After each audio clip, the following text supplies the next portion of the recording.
नमस्कार. संपूर्ण माझी यूट्यूब फॅमिली आणि संपूर्ण माझ्या लाडक्या बहिणी, तुम्हा सर्वांचे खूप खूप मनापासून स्वागत आहे. लाडक्या बहिणी, तुम्हाला मी काय सांगितले होते की आपण हा मुद्दा लावून धरला म्हणजे सरकारला जाग येणार, सरकार जागं होणार. लाडक्या बहिणी, तुम्हाला आठवतं का, मी माझ्या व्हिडिओमध्ये असं तुम्हाला म्हणाले होते की मी आता या मुद्द्याला हात घातलेला आहे, हा मुद्दा मी यशस्वी करणारच. तुम्हाला आठवतं का लाडक्या बहिणी, मी असं बोलले होते? तुम्हाला जर नसेल आठवत तर तुम्ही माझे जे मी आता हे 8 व्हिडिओ अपलोड केलेले आहे ना, हे सर्व व्हिडिओ तुम्ही बघा. तुम्हाला नक्की माझे हे सगळे शब्द तुम्हाला व्हिडिओमध्ये ऐकायला येतील. आणि शेवटी हा मुद्दा सरकारपर्यंत पोहोचलेला आहे. कोणता मुद्दा?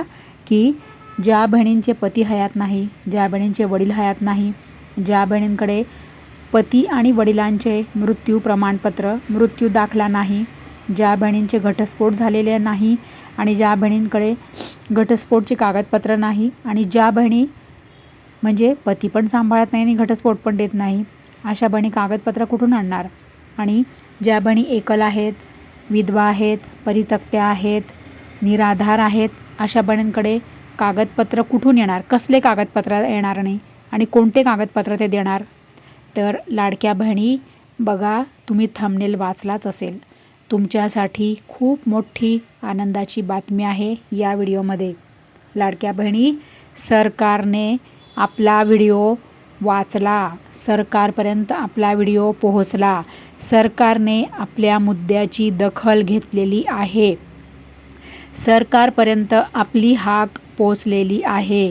लाडक्या बहिणी बघा, म्हणून मी काय केलं होतं, डायरेक्ट खासदारच्या कार्यालयात फोन केला होता. आणि म्हणजे खासदार म्हणजे जे छोटे मोठे खासदार नाही आहेत, ते पार्लमेंट मेंबर आहे, पुण्याचे ते पार्लमेंट मेंबर आहे श्री मुरलीधर मोहोळ. आणि नुसतेच पार्लमेंट मेंबर नाही आहेत, ते खूप मोठे म्हणजे काय म्हणतात त्याला, हवाई विमान काहीतरी ते नागरी मोठे मंत्री आहेत, खासदार पण आहेत, पार्लमेंट मेंबर पण आहेत, म्हणजे त्यांचे खूप सारे मोठे पदं आहेत. तर अशा कार्यालयात जे पण काही फोन कॉल्स येतात, त्या प्रत्येक फोन कॉल्सची दखल घेतली जाते आणि तो मुद्दा डायरेक्ट सरकारपर्यंत पोहोचतो.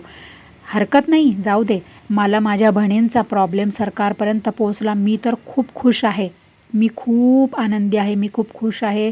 माझ्या सगळ्या लाडक्या बहिणींचा हा म्हणजे जसं पहिला पण आपण जो मुद्दा हाती धरला होता ना, की पती वडील हयात नाही, ई-के-वाय-सी कशी करायची, तो मुद्दा पण सरकारपर्यंत पोहोचला आणि सरकारने लगेच वेबसाईटमध्ये बदल केला, नवीन वेबसाईट आणली, हो की नाही? तुम्हीच सांगा मला. मग दुसरी ही नवीन वेबसाईट आली आणि त्याच्यामध्ये लगेच सरकारने कागदपत्र अपलोड करायचं ऑप्शन आणलं. आता ज्या बहिणींकडे कागदपत्र नाही आहेत, ते तुमच्यासाठी मी हा मुद्दा उचलला, त्याच्यावर मी 8 व्हिडिओ अपलोड केले, आजचा 9वा व्हिडिओ आहे. हा पण मुद्दा सरकारपर्यंत पोहोचलेला आहे. लाडक्या बहिणी, खूप मोठी आनंदाची बातमी तुम्हाला या व्हिडिओमध्ये मी सांगणार आहे. लाडक्या बहिणी बघा, तुम्ही फक्त सपोर्ट करा मला, तुमची साथ फार मोलाची आहे, कारण तुमच्यासाठीच तर करते ना मी हे सगळं. तुमची साथ असेल, तुमचा सपोर्ट असेल, तुम्ही मला साथ देणार असाल तरच आपण प्रत्येक, आता यापुढे तुम्हाला काही पण अडचणी असल्यात ना, की मला सांगत चला, मला कमेंट करा, तुमचे सर्व प्रॉब्लेम मला सांगा, तुमच्या सर्व समस्या मला सांगा, तुमच्या सर्व अडचणी मला सांगा. मग ती पैशांची असू दे, मग ती लाडकी बहीण योजनेची असू दे, किंवा कोणत्याही योजनेची असू दे, किंवा तुम्हाला काही प्रॉब्लेम असू दे, मी ते तुमचे प्रॉब्लेम आता सरकारपर्यंत नेत जाणार. कारण की आपल्याला 2दा यश आलेलं आहे, 100% आपल्याला 2 वेळा यश आलेलं आहे. आता यापुढे सुद्धा देव आपल्याला यश देणार म्हणजे देणारच. लाडक्या बहिणी, तुम्हाला माहीत आहे का, बघा, जेव्हा जो कोणी दुसऱ्यांसाठी जेव्हा काही करतं ना, तेव्हा ते देव सगळं बघत असतो वरून. आणि देव बघतो वरून की अरे, मला म्हणजे माझं काय त्याच्यामध्ये हेतू का, स्वार्थ आहे का माझा? काहीच नाही, मी निस्वार्थपणे तुमच्यासाठी लढते आहे ना, म्हणून देव मला यश देत आहे. म्हणून तुमच्यासाठी आपली हाक सरकारने ऐकली. आणि काय तर आता तुमच्यासाठी आपण या व्हिडिओमध्ये बघणार आहेत. तुमच्यासाठी म्हणजे कोणासाठी? सर्व सर्व सर्व लाडक्या बहिणींसाठी. कोणत्या लाडक्या बहिणी? तर बघा, आता ज्या बहिणींकडे पती आहे, वडील आहेत, त्या बहिणींची तर ई-के-वाय-सी पूर्ण झालेलीच आहे, बरोबर आहे की नाही? आणि ज्या बहिणींकडे कागदपत्र आहेत, त्या बहिणींची पण ई-के-वाय-सी झाली. मग राहिला प्रश्न कोणाचा, तर ज्या बहिणींकडे कागदपत्र नाहीत, म्हणजे ते कोणत्याही बहिणी असू दे, मग ज्यांचे पती हयात नाही आहे, ज्यांचे वडील हयात नाही आहे, ज्या विधवा आहेत, निराधार आहेत, परित्यक्त्या आहेत, एकल आहेत, अशा सगळ्या बहिणींसाठी गुड न्यूज आपण या व्हिडिओमध्ये बघत आहोत. तर लाडक्या बहिणी बघा, गुड न्यूज तर मी तुम्हाला सांगतच आहे या व्हिडिओमध्ये. तुम्हाला समजलं पण असेल थंबनेलवरून की कोणत्या बहिणींसाठी आहे हे तर मी तुम्हाला सांगितलंच. प्रत्येक शब्द व्हिडिओमधला तुम्ही लक्ष देऊन ऐका हं ताई, म्हणजे तुम्हाला काही प्रश्न नाही राहणार, काही समस्या नाही राहणार. पण तरी पण तुमचा पूर्ण व्हिडिओ पाहिल्यावर जर काही प्रश्न राहिला ना, तर तुम्ही मला कमेंट करायला विसरू नका ताई. मला सगळ्या बहिणी, प्रत्येक बहीण मला कमेंट करा. तुम्हाला काही पण समस्या असू दे, मला कमेंट करा हां. मी तुमच्यासाठी लगेच त्याच्यावर समस्यांवर उपाय, सोल्युशन, उपाय, पर्याय आणि मी तुम्हाला त्याला उत्तरं नक्की देणार. तर चला मग आता बघूया काय आहे गुड न्यूज. तर बघा लाडक्या बहिणी काय आहे बघा, तुम्ही स्वतःच वाचा स्क्रीनवर. पती नसलेले, वडील नसलेले यांच्यासाठी स्वतंत्र संकेतस्थळ. आता सरकारने तुम्हाला KYCसाठी पुन्हा तुमच्यासाठी स्वतंत्र वेबसाईट सरकारने आणलेली आहे.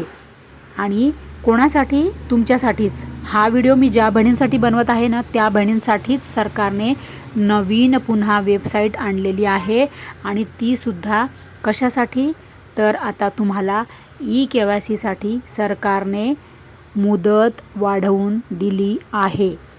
हो, आता उद्या शेवटचा दिवस होता KYCसाठी.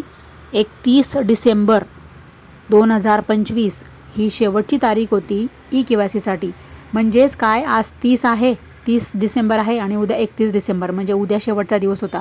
परंतु सरकारने काय केलं, पुन्हा तुम्हाला कोणासाठी? कारण की तुमची भरपूर म्हणजे जवळजवळ 40 ते 45 लाख बहिणी अशा आहेत की त्यांची KYC झालेली नाही. आणि मी सांगत होती ना सरकारला घसा ओरडून की तुम्हीच तर खरं लाडक्या बहिणी आहात, तुम्हालाच तर खरं लाभ मिळायला हवं, तुम्हीच तर खरं निराधार आहेत, तुम्हीच तर खरं गरजू महिला आहेत, गरजू बहिणी आहेत.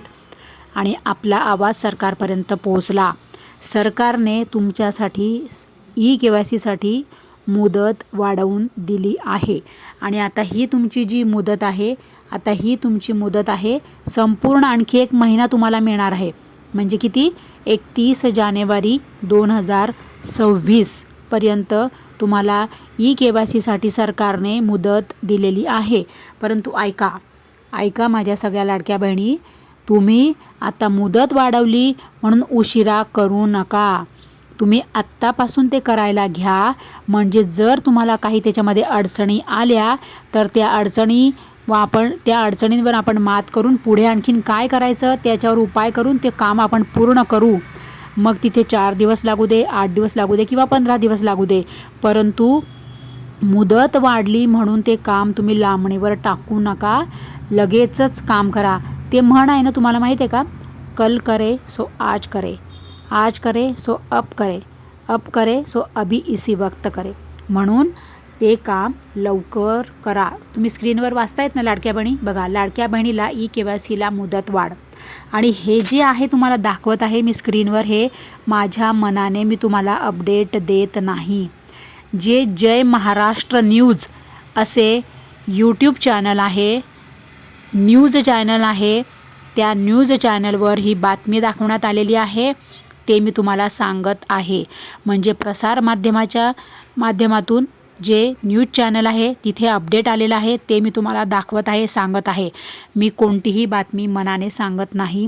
हे माझ्या लाडक्या बहिणींना माहीत आहे. जोपर्यंत याच्यावर आपल्या हाती काही अपडेट येत नाही तोपर्यंत आपण व्हिडिओ बनवत नाही. तर लाडक्या बहिणी, अधिकृत अपडेट एक न्यूज चॅनल आहे, पुन्हा सांगते मी तुम्हाला, जय महाराष्ट्र न्यूज या चॅनलवर कालच बातमी येऊन गेली. आणि एक दिवस आधी म्हणजे कालच या चॅनलवर बातमी आलेली आहे. त्यांनी स्वतः ही बातमी दिलेली आहे. आपण मनाने काही सांगत नाही. तर तुम्ही हवं तर त्या चॅनलवर जाऊ शकतात, चेक करू शकतात. लाईव्ह बातमी त्यांनी दिलेली आहे आणि ते मी तुम्हाला सांगत आहे. तर लाडक्या बहिणी, तुम्हाला आता मुदत वाढ मिळाली म्हणून उशीर करू नका हां. लवकर करा. आजपासून करायला घ्या ते काम, म्हणजे तुमचं काम लवकर मार्गी लागेल, लवकर होईल आणि 100% फायनल डन व्हायला 2 दिवस, 4 दिवस, 8 दिवस लागतात ना. आज केलं की उद्या होणार असं नसतं. म्हणून लवकर ई-के-वाय-सी करा आणि मला कमेंट करा हां ताई. माझ्या सगळ्या बहिणी मला कमेंट करायला विसरू नका की ताई मी ई-के-वाय-सी केली, ताई माझी ई-के-वाय-सी झाली, माझी ई-के-वाय-सी पूर्ण झाली किंवा मी ई-के-वाय-सी करायला सुरुवात केली. मला सगळ्या बहिणी कमेंट करा. तुम्ही माझ्या सख्ख्या बहिणी आहात ना, मग मला तुम्ही कमेंट करायला विसरायचं नाही हां. तुम्हाला सगळ्यांना खूप खूप शुभेच्छा ई-के-वाय-सी करायला. लाडक्या बहिणी बघा, 8वा भाग तुम्ही पाहिला का? नसेल पाहिला तर लवकर जा आणि 8वा भाग बघा आणि तशी ई-के-वाय-सी करा. ई-के-वाय-सी करायला विसरू नका, तरच तुम्हाला यापुढे सर्व लाभ सुरू राहणार आहेत. तर लाडक्या बहिणी काळजी घ्या आणि लवकर ई-के-वाय-सी करा. So thank you very much. Bye bye.